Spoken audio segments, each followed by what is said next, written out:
Good afternoon again, everyone. Immediate past District Governor of the Rotary District 7030, Sonia Aline.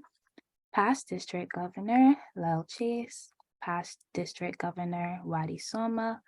District Governor-elect, Brian Glasgow. Chair of the District 7030 Childhood Obesity Prevention Committee, Dr. Virginia Asin-Oostburg. Communications Officer of the Healthy Caribbean Coalition, Mrs. Sheena Warner-Edwards. Program Manager of the Health Sector Development Unit for CARICOM, Dr. Karen Gordon-Boyle. Members of the Rotary family, guests, good afternoon. Welcome to the Communication for Social Impact webinar hosted by Rotary District 7030 and the Healthy Caribbean Coalition. My name is Crystal Walker. I am a communication specialist and a proud member of the Rotaract Club of South Barbados. It is my honor to moderate this webinar today. Today's session is the third installment of the series intended to provide expert communication tips and strategies to apply to the prevention of non-communicable diseases in the Caribbean, specifically childhood obesity. I now invite Dr. Asin-Oostburg to give brief remarks on behalf of the district.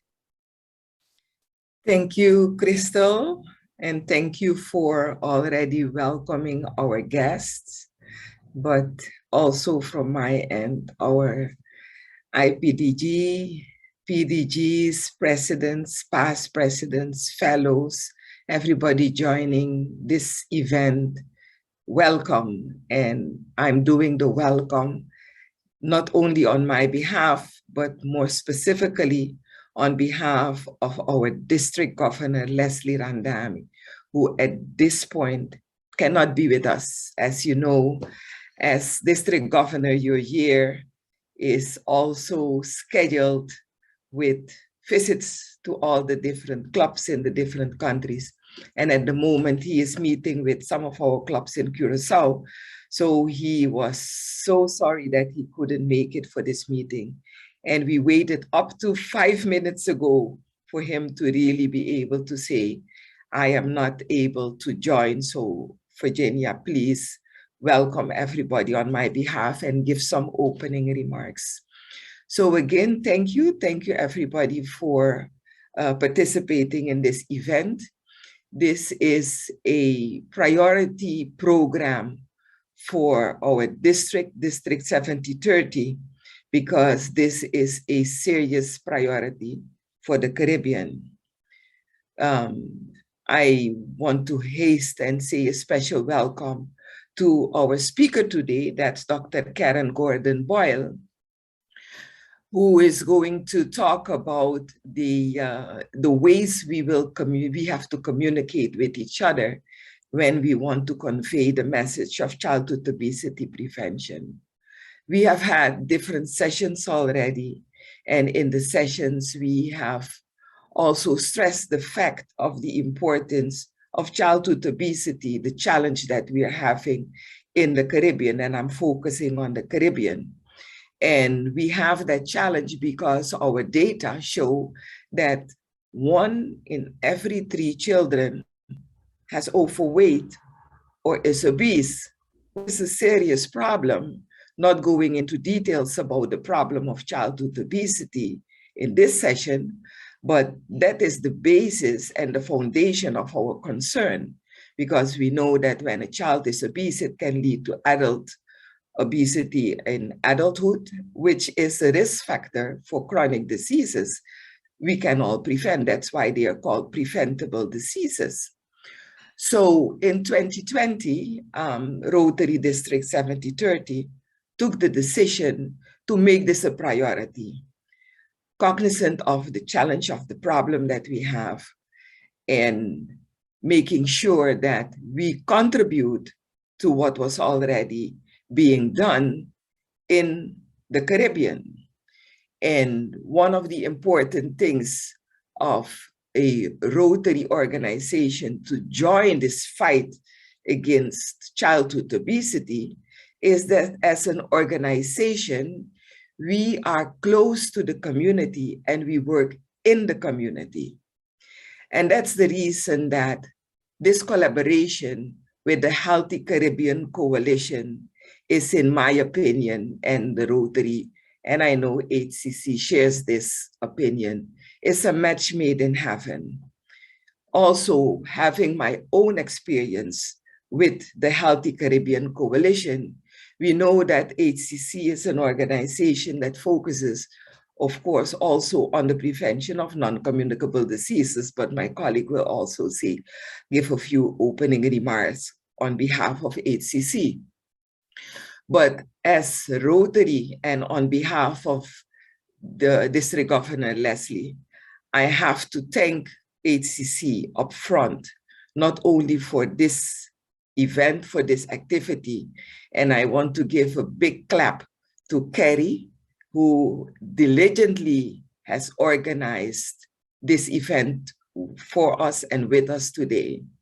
So I want to thank HCC for the willingness to partner with us and to work with us together jointly to join the fight against childhood obesity.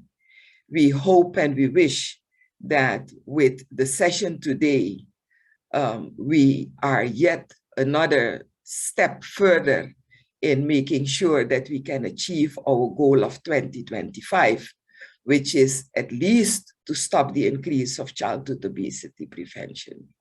So again, on behalf of District Governor Leslie Ranami, I say welcome, thank you, and I wish everyone a very interesting and pleasant afternoon. Thank you. Thank you so much, Dr. Asin Oostberg, for sharing the district's contribution to making childhood obesity prevention a priority in the region. I now invite Communications Officer of the HCC, Mrs. Sheena Warner-Edwards, to give her opening remarks. Good afternoon, everyone. I'm unable to see any comments or so in the chat. Can you hear me well, Crystal? Yeah, I can.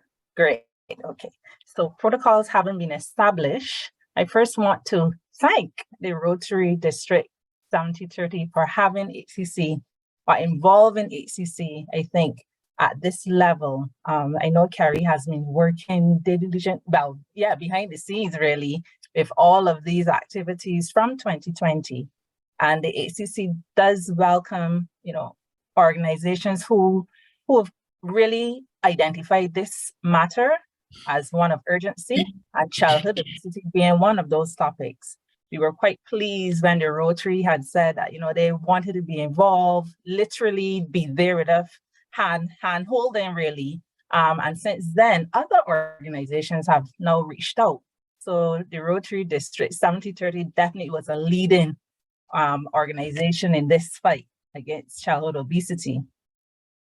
So just briefly, I want to say, from 2018, more or less, the Healthy Caribbean Coalition, we would have embarked on this journey with the aim of reducing childhood obesity across the Caribbean. We launched initially in Jamaica with a call to action, which we hope to reach about 20,000 signatures of support for the policies which we had identified, which are the World Health Organization policies, which we've seen have done tremendous, provided tremendous value in other parts of the world. We wanted that for the Caribbean, in that we're, as Virginia highlighted, we've been seeing, and I mean, this is at face value even in the community. We're seeing children who have definitely, they're not the regular size that we've seen before. What they're consuming, we've seen as they visited several schools and so across the Caribbean, and been able to more or less view not only what they're bringing to school, but also what is served at school. We've seen that those offerings are generally high in sugar, fats, and salts. So we at that point had made a decision that we will move forward with respect to garnering these signatures, to which we will amass over 21,000 signatures. And this was a regional support at the time for the whole cause. With that support, we had the Global Health Advocacy Incubator, which was one of our leading donors at the time. And since then, the Vital Strategies, as well as other health policy organizations such as PAHO, WHO. Then we've also had the OECS Commission come on board. We've had FAO of recent. So the concern has definitely grown since then, since 2018. And we've reaped several benefits here in terms of policy implementation. For us, we've seen, and these are the wins for us, we've had now school policies implemented in Jamaica, Grenada, Bermuda, Trinidad and Tobago, and of recent Barbados. And they are literally at the implementation stage. And these are some, I just want to highlight some of the graphics. So in our general communication work through HCC, we mostly use digital platforms for our advocacy and communication, but we also do some level of outreach, and that is face-to-face outreach as well. So digitally, we've used several, graphics to communicate our messages. We've used letters to the editors, and this is both digitally and in print format, newspapers across the entire Caribbean. We've used Instagram Lives, Facebook Lives, webinars, all modes of communication really to reach various target audiences. So what we've realized, generally the role of health communication, ministries of health, and so, they are trying from more or less of a behavior change perspective to change the what is observed, what is being done at the community level. For HCC, we have more adopted an advocacy role in that we are trying to galvanize the support for the implementation of policies, as we recognize policies make a difference. And we need those policies in order to move forward, in a quicker time, as opposed to the drawn out process of sometimes 10, 20 years with respect to policy implementation.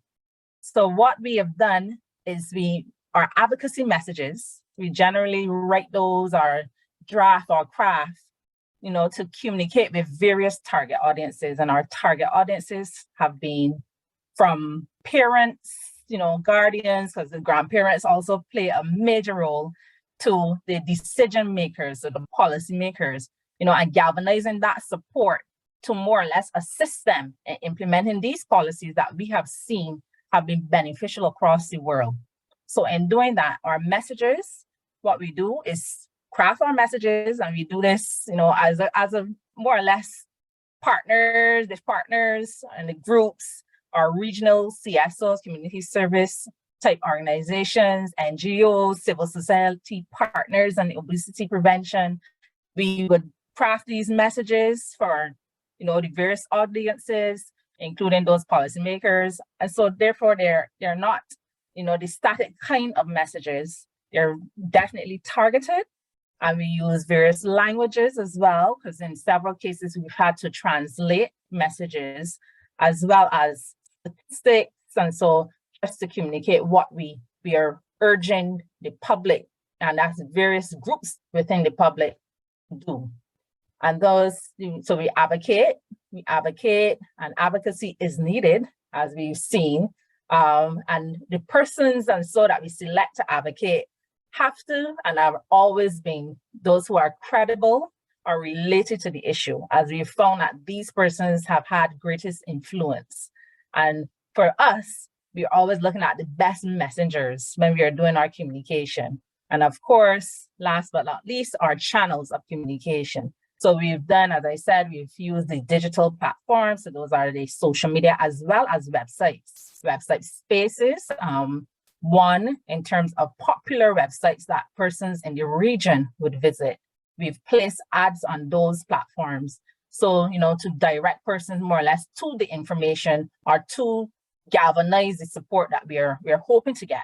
So we've used radio, we've used television as well, which are the more traditional forms of media. So in all aspects, what we have done over the past 3-4 years with respect to childhood obesity is in terms of targeting, reaching those demographics that we want to, one, galvanize the support for the policy, implementation of policy to support the ministries and those parent health organizations in implementing the necessary policies. So for the HCC, we've also engaged policy makers directly and decision makers directly, as in we've had, one-on-one meetings with such persons, to present them with evidence-based materials and policies, as we've recognized these persons are very busy and may not have the time to do so. And we've also supported technical officers in that plight and worked with FAO, as I said, PAHO, UNICEF of most recent, as well as school children, youth organizations, to galvanize this sport digitally and with the face-to-face implementation of health and nutrition policies. So again, once I would wish to thank the Rotary, the entire Rotary family, in joining us in this plight. And again, we look forward to continue partnership. And of course, Carrie and Danielle are fellow Rotarians, I guess, and they will keep us, as we aim to reduce the scourge of childhood obesity across the region. Thank you. Thank you so much for your remarks and sharing all the work that HCC has done to champion this cause in the region. On behalf of everybody, I would like to say congratulations for all you have done in terms of the policy development. So it is my honor to introduce our featured speaker today, Dr. Karen Gordon-Boyle. She is currently the Program Manager of the Health Sector Development Unit for CARICOM. Dr. Karen Gordon-Boyle graduated from the Bishop's High School in 1983 as a Guyana scholar. She graduated from medical school in 1990 and served as a general practitioner at the Georgetown Public Hospital. Dr. Gordon-Boyle received her master's in public health from Columbia University, Mailman School of Public Health in 2005, after which she managed many donor-funded HIV projects from the Global Fund and USAID PEPFAR. In 2015, she received her doctorate in public health from the University of the West Indies, Mona, Jamaica. Dr. Gordon-Boyle has served in senior technical and management positions on multiple international donor-funded projects. As part of her doctoral program on a PAHO consultancy, she drafted Guyana's Chronic Diseases Strategic Plan 2012 to 2020. In June 2016, she joined the Ministry of Public Health as the Deputy Chief Medical Officer. She was at the forefront of the COVID-19 response in Guyana, ensuring the early development of policies, training, and guidelines to ensure prevention, early detection, and isolation of cases. Last year, she joined the CARICOM Secretariat as a Program Manager for Health Sector Development. She is responsible for policy development to ensure the people of the Caribbean enjoy the highest possible quality of health and wellness. At CARICOM in 2022, she was instrumental in having the region endorse a landmark policy to eliminate the importation of industrially produced trans fats from the regional food supply. This will create the environment to reduce morbidity and mortality from chronic diseases, which are the top causes for premature deaths in the region. After over 30 years of marriage, Dr. Gordon-Boyle is the mother of 3 wonderful children. She is an active Rotarian and has been a member since 2014. Welcome, Dr. Gordon-Boyle. And if you have any questions, feel free to put them in the comments as she presents. Thank you so much for that introduction. And yes, I am a fellow Rotarian, and so I am doubly pleased to be part of this initiative. And I wanted to also use this opportunity to congratulate Rotary District 7 to 30 and the Healthy Caribbean Coalition. I think this is a fantastic marriage made in heaven. And knowing the history of Rotary with polio and the history of the Healthy Caribbean Coalition, I know we have only wonderful things to see and great impact within the region. And this is necessary.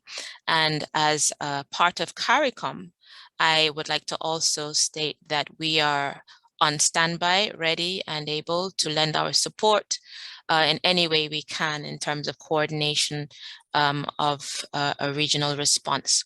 So without any further ado, let me get into my presentation. I'm going to just try to share my screen.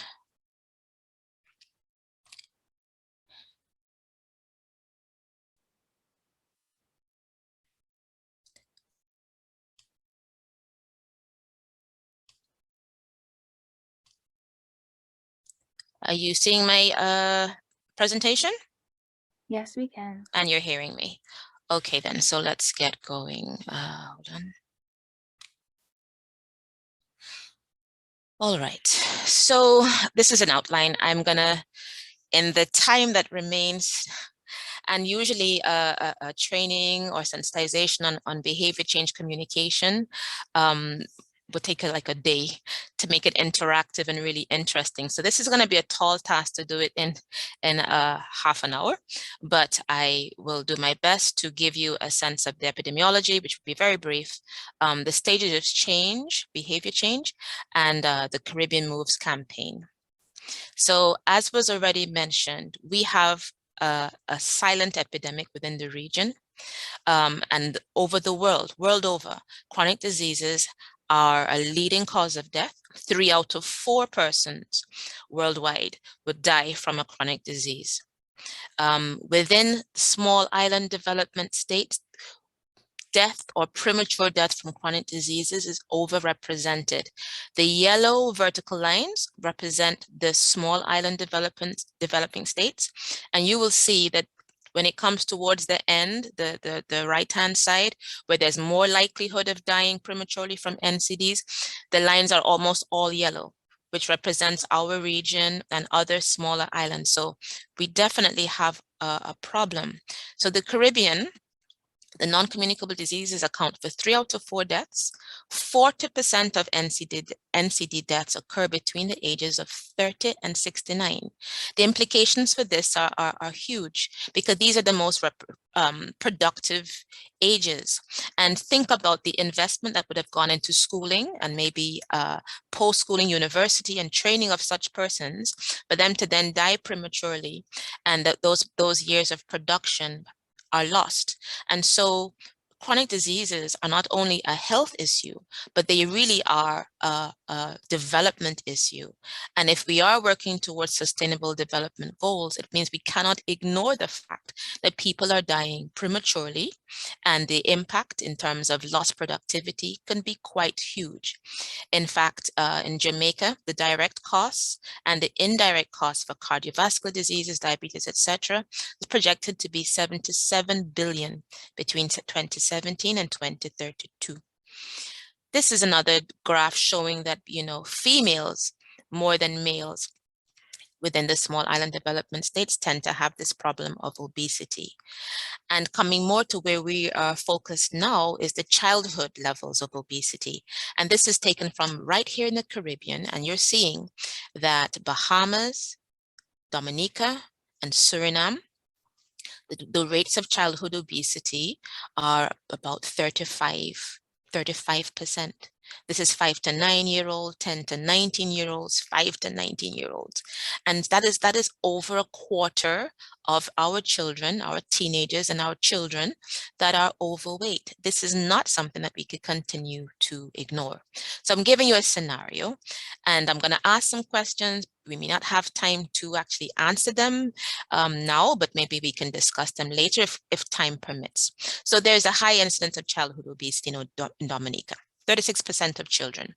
The government says we have to do something about this, and they decided to put in a policy, and cabinet said mandated physical education must be a timetable subject for all children from primary school to high school, ages 5 to 18.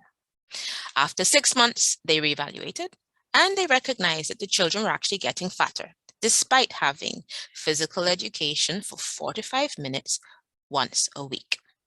So the question I want us to reflect on, what do you think was not taken into account? And what would you tell the government to do differently? Now, had we had the breakout sessions and little group discussions, this would have been a time for us to reflect and think and brainstorm. However, since we don't have that luxury, the main thing that I want us to think about, and the speaker from the Healthy Caribbean Coalition mentioned it, we must have evidence-informed interventions. So we cannot fool ourselves into thinking that because we've done something, they say you should have physical education, so we have physical education once a week. We cannot assume that because we're doing that, it will have the impact that we're looking for. We must ensure that when we're taking on projects, when we're taking on interventions, that they are solidly grounded on evidence that they're going to be effective, that they're going to be impactful. And that will require doing some research. Because what we do know is that having a physical exercise once a week for 4 to 5 minutes is not going to make much impact in terms of if someone is obese or overweight to help them reduce it, or if someone is unhealthy to make them become physically more fit. It will require a lot more in terms of the time devoted to physical exercise per week for us to have impact. So it is very important that we're grounded on evidence-based interventions. And that would be the advice that we'd have to give to government. So, gosh, my headings are disappearing here. So we have to think about the theory of change and what is it based on? It is looking at what is the ultimate goal or impact that we're trying to achieve, and then work your way backwards. So let's say our goal is to reduce premature deaths from chronic diseases by 2030. Now, for our intervention here, you're going to have a shorter term goal. That might be the country's ultimate goal, working towards the Sustainable Development Goals. But as a Rotary or as a Healthy Caribbean Coalition, you may have a medium-term goal of 3 years. 3 years is usually the minimum amount of time that we say you can actually look for or expect impact. Shorter than that, you're not likely to be able to see the impact of your interventions. So you may have to set yourself goals for, let's say, maybe reducing the prevalence of childhood obesity by X amount by 2025. Right? So the theories of change are developed after, first and foremost, a situational analysis. You have to do your research as to what pertains. So you look for the data, as I would have just shared with you. What is the prevalence of childhood obesity? Where and which children are having the problem? And the big question is, why? Why are we seeing such high levels of childhood obesity in this part of the world as against maybe some other place? And you have to take into account things like culture and lifestyles, etc. So the theory of change models, there are usually 5 main components: the inputs, the activities, the outputs, the outcomes, and the impacts. But you start from looking at the impacts, which is the results you're trying to get, and work your way backwards. So these are the main elements, as I just mentioned, but this is a graphical representation. All right. So what are the inputs that you'd have to put in if you want to reduce the prevalence of childhood obesity? That formative research that you'll have to do will give you or provide that information. So this is a simple table that guides that sort of thinking. So when it comes to the inputs, based on your formative research or your situational analysis, you would have to answer the question as, what do I need to achieve the goals that I'm trying to get? How much money, what resources? And based on that, you can then look into making sure you have the human and financial resources necessary to be able to produce the materials, the flyers, run the campaigns. We mentioned the Healthy Caribbean Coalition just mentioned that they use social media, mass media. You may have to develop billboards. You may also have to ensure you have interpersonal communication and training workshops. So you have to make sure that you start having sufficient funds to be able to implement at a level that it has impact.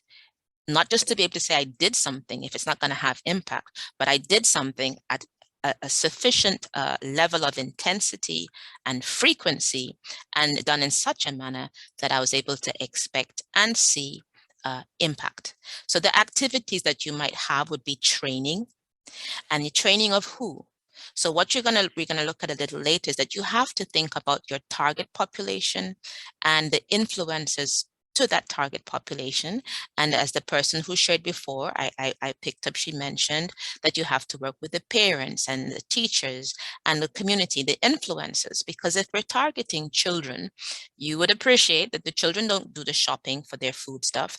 The children don't supply the school canteens.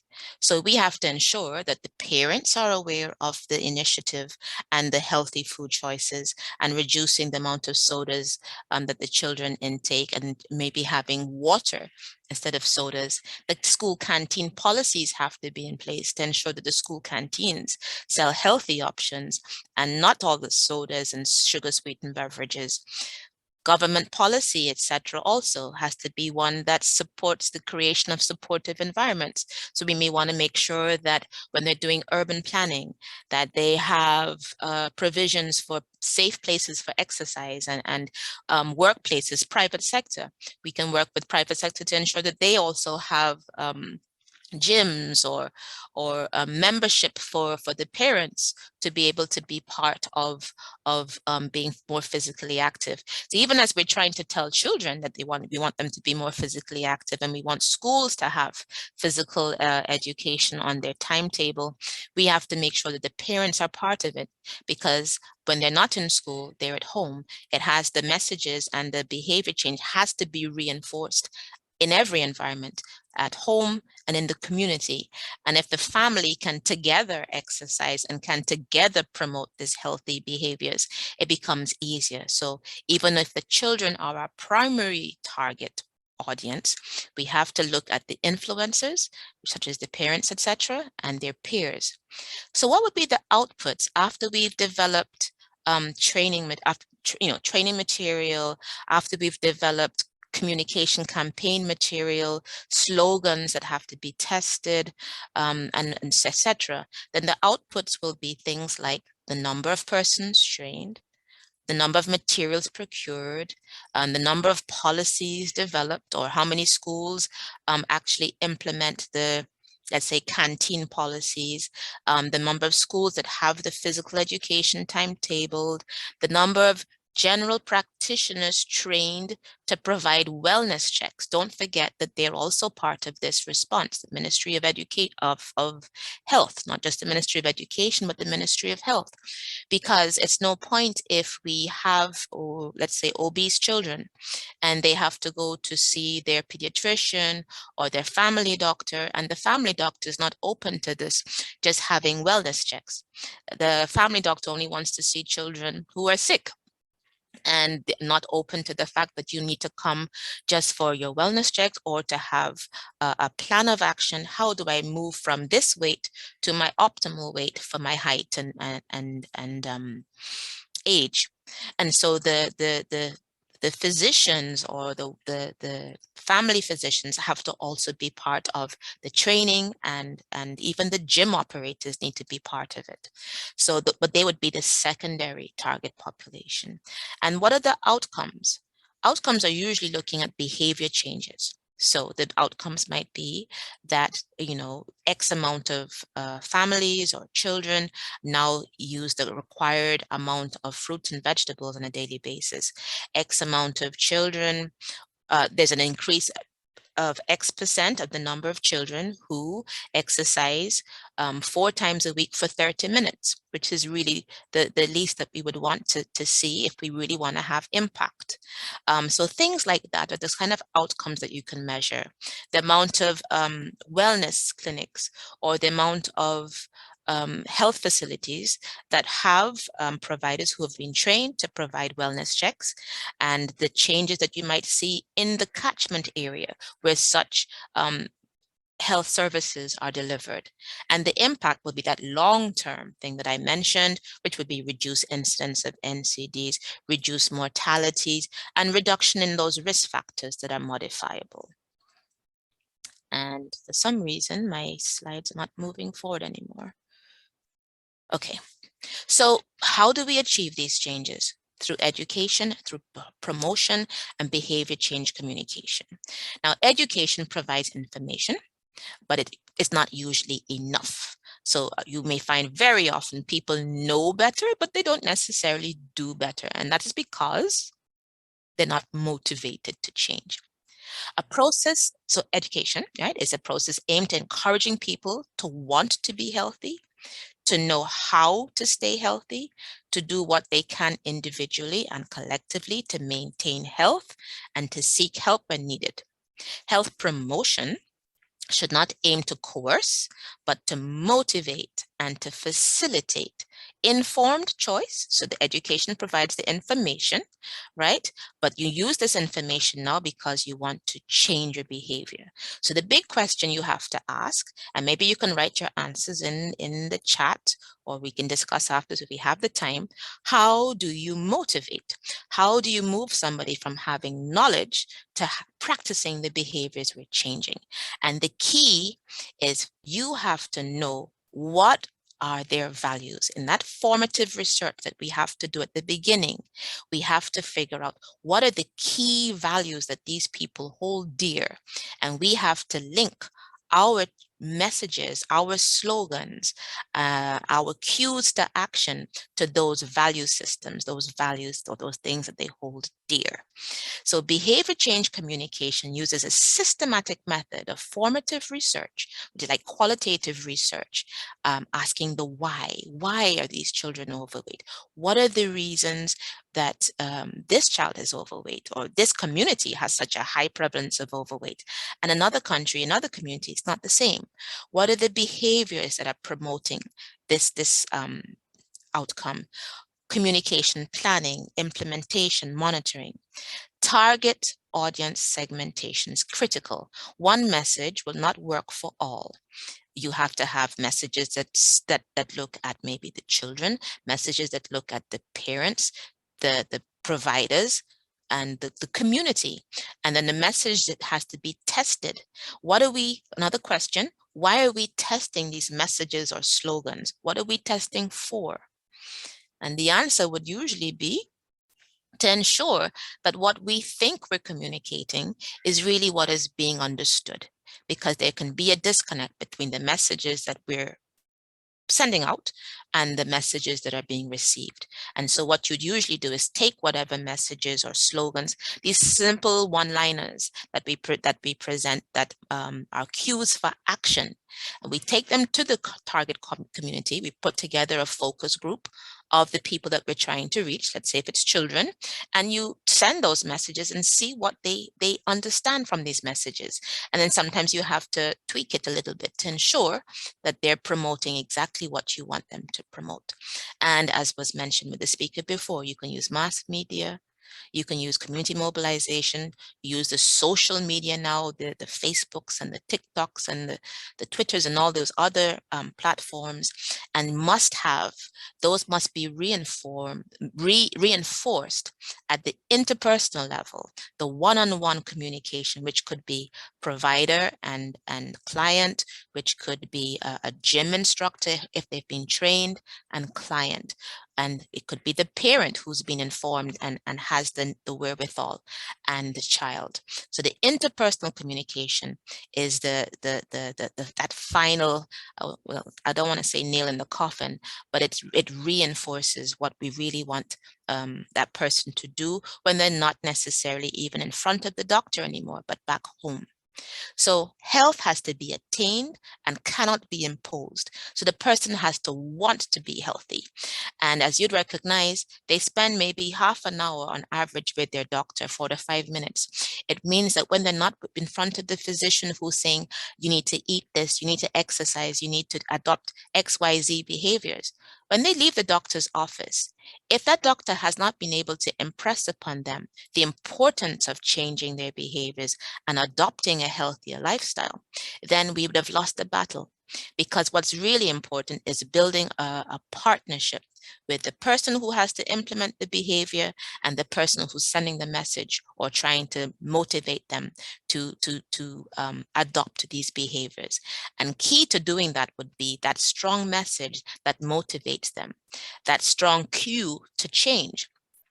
We have to also ensure that when we're asking persons to adopt these behaviors, that we have also created the enabling environment to support the behavior change. And that means the policies, the advocacy, and that will support the behavior change. For instance, I'll give you an example. In the Caribbean, to date, unfortunately, a lot of people still think that you only go to a psychologist or a therapist when you're mentally ill, as in mad. Unfortunately, people still think if you go to see a psychiatrist or a psychologist, you have to be mad. Unfortunately, that's a way a lot of people see going to a therapist. However, the same person travels to the US of A, where everybody has a psychologist or a person who they go to, a therapist, where they, offload and discuss and clarify their way of thinking or their behaviors.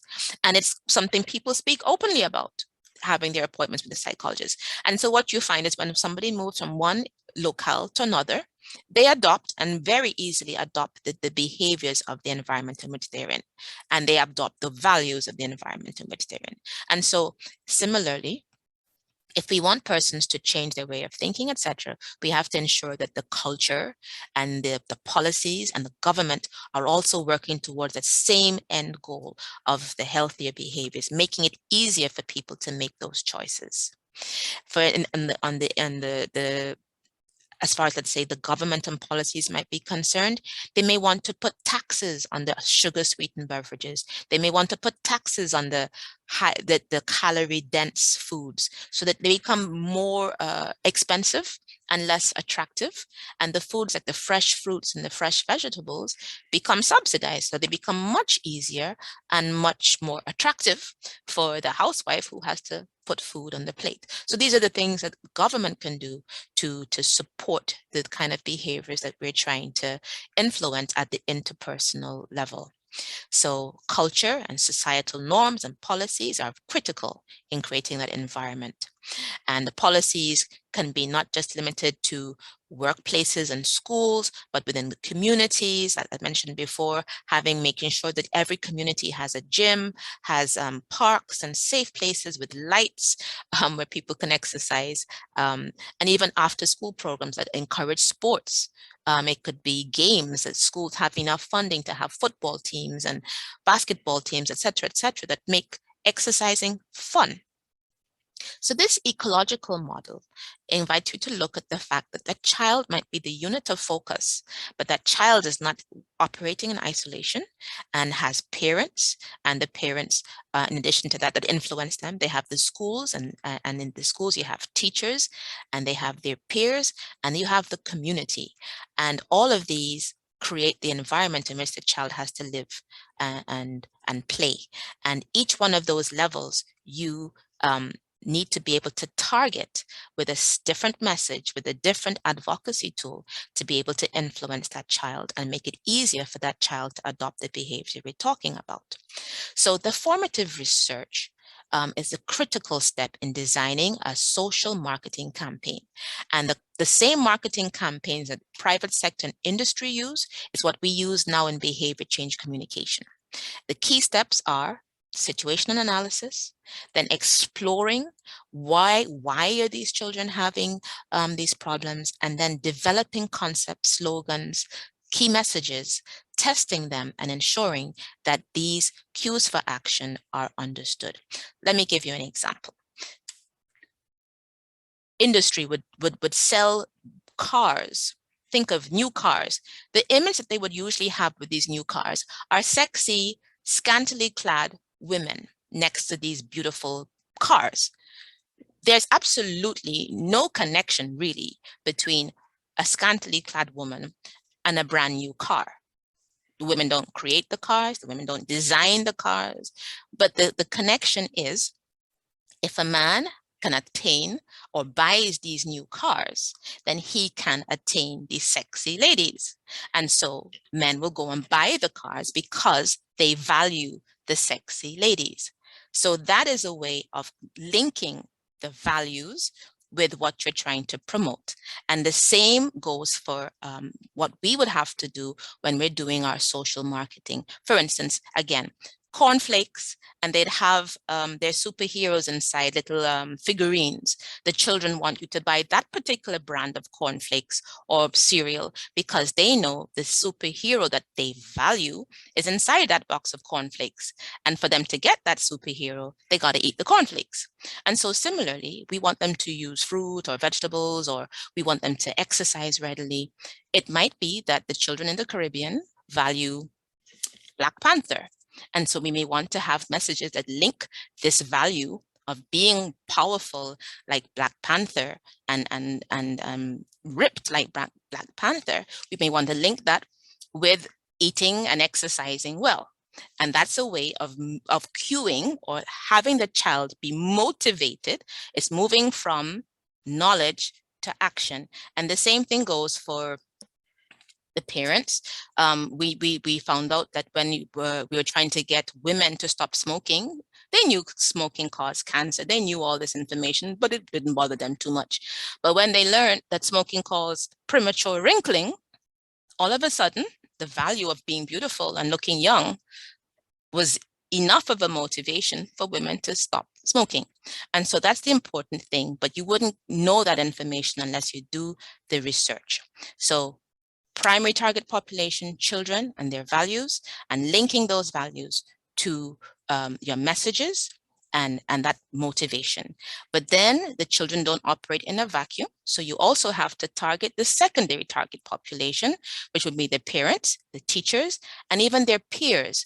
Because if your child goes to school and everybody else has fast food that, you know, tastes good, but it's unhealthy, and you sending your child to school with fruits and vegetables, your child is not going to want to take to school fruit and vegetables. But if they're all on the same path and everybody's competing to take to school fruit and vegetables, it becomes easier and more desirable for your child to adopt that behavior.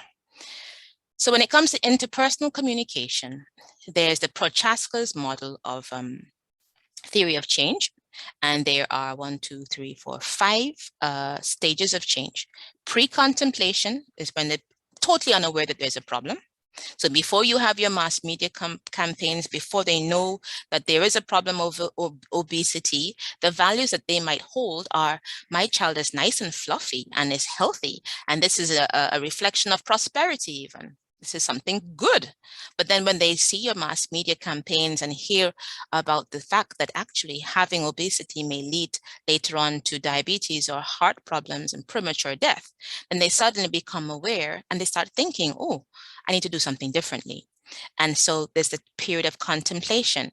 And when they're going through the period of contemplation, you want some reinforcement, community discussion that they can probably have at the level of with the provider or the gym instructor or in the small groups. And then preparation for changing. Well, if your family is going to start changing their eating habits, maybe you have to empty your fridge of the things that are no longer healthy or no longer desirable, and shop anew and purchase differently and be deliberate about it. All right, so that would be the preparation. And then the actual behavior changes, the adoption, and then seeing it must be maintained for at least 6 months before we really can consider it as an adopted change. And we also do recognize that even after adoption, there can be periods of falling back. So this is just saying the same thing again, pre-contemplation. At that point, it's the mass media that's really important to get people to start thinking, the advocacy, the contemplation. And as you get down to the actual action and preparation for action, the interpersonal communication and is a really important method of reinforcement and getting the person to really figure out, as for me and my house, what is it that we need to do to be able to adopt the changes? So for the Caribbean Moves campaign, it's part of the Caribbean Wellness Revolution, and the goals, where each country will set 3-year medium target goals that will ultimately feed into the 2030 goal of reducing NCDs by 30%. The objective is to create a culture of regular physical activity, 1, healthy eating, 2, and regular checks, regular wellness checks, 3. In the Caribbean, unfortunately, a lot of people only go to see the physician when they're sick. Wellness checks, we're talking about going to see the physician when you're well because you want to stay well, or when you recognize a risk factor that could one day cause you to actually be ill. So once you recognize that you might be overweight, you can go to your wellness center to have your wellness check and to develop a plan of action as to how you can attain your optimal health. The aim is to look at the modifiable risk factors for NCDs like diet, exercise, and poor health-seeking behaviors to change those. And the important thing is to create an enabling environment for sustained behavior change at the level of policy and laws and stakeholder involvement. The guiding principles for the Caribbean Moves campaign is engagement and empowerment of individuals, families, communities, promoting leadership at all levels, equity for all in opportunities for physical activity and healthy diets across the life course. So from childhood to being older, promoting and facilitating physical activity. And I mentioned some of the options in the schools and the workplaces, community, the gyms, etc. Decentralization of health promotion efforts, using all the different forms of communication, billboards, social media, mass media, community mobilization, and interpersonal communication. And then maximizing the use of new communication techniques, particularly to reach the youth, social media, and then partnerships, which is why it is so important and so impressive. Healthy Caribbean Coalition, together with Rotary, together with Ministries of Health, to be more impactful. This is the original framework that was developed for Caribbean Moves. I won't go into the details, but as it says at top, take stock. You start off with what's happening, situation analysis. Then you look at the national goals and you make sure that what you're developing fits into the national goals. And that way you'll have reinforcement and impact. You design, you redesign, you test, and then you make sure you have simple slogans, simple messages, and you brand your interventions based on those things. And those branding should be cues for action. The messages should be cues that are linked to the values that your target population hold dear. And those will be what motivate them to get with the program. Monitor your interventions and monitor the impact and evaluate. I will not go into this because I recognize my half an hour is almost up. Well, we started a little late, but this is looking again at the results based planning. So if you think I'll just do one column. Let's say you want to, by December the 31st, 2025, decrease the number of persons with insufficient physical activity by 5%. That's the result you're trying to get. So you have to go, okay, what will I need to have? Partnerships, Ministry of Health, private sector, Ministry of Education, NGOs, etc. Data, what's the information? And what resources will I need to be able to do this? How much money will I need?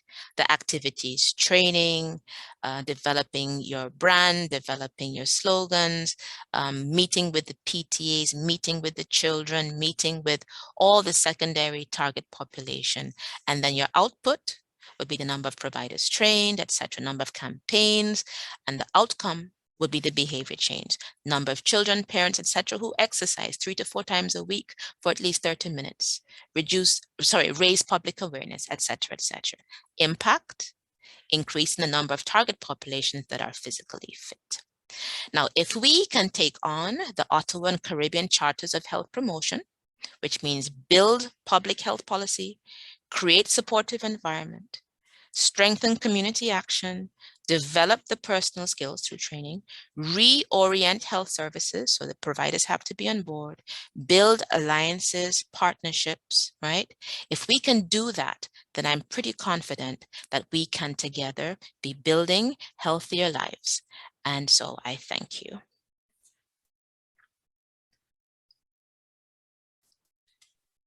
Thank you so very much, Dr. Gordon Boyle, for that very comprehensive presentation. I don't see any questions in the chat, but I know we are a little pressed for time. So I will just go ahead and give the vote of thanks. So as we bring this session to a close, I'm sure that many of you would have received valuable information on how we can address childhood obesity through policy implementation and behavior change communication. Thank you to Dr. Gordon Boyle for the in-depth presentation on the theory of change, strategic messaging, which provided an understanding of the various target populations who play a key role in making social impact for the health and wellness of our children, but even ourselves as adults, because we need to take care of ourselves. Thank you to Dr. Aston Oosberg and Mrs. Warner Edwards for their comprehensive opening remarks. Thank you to the District Childhood Obesity Committee and the HCC team for pulling this presentation together. And thank you to everyone who took the time to learn today. Now that we know better, we must certainly do better in our communities. So have a great day, everyone.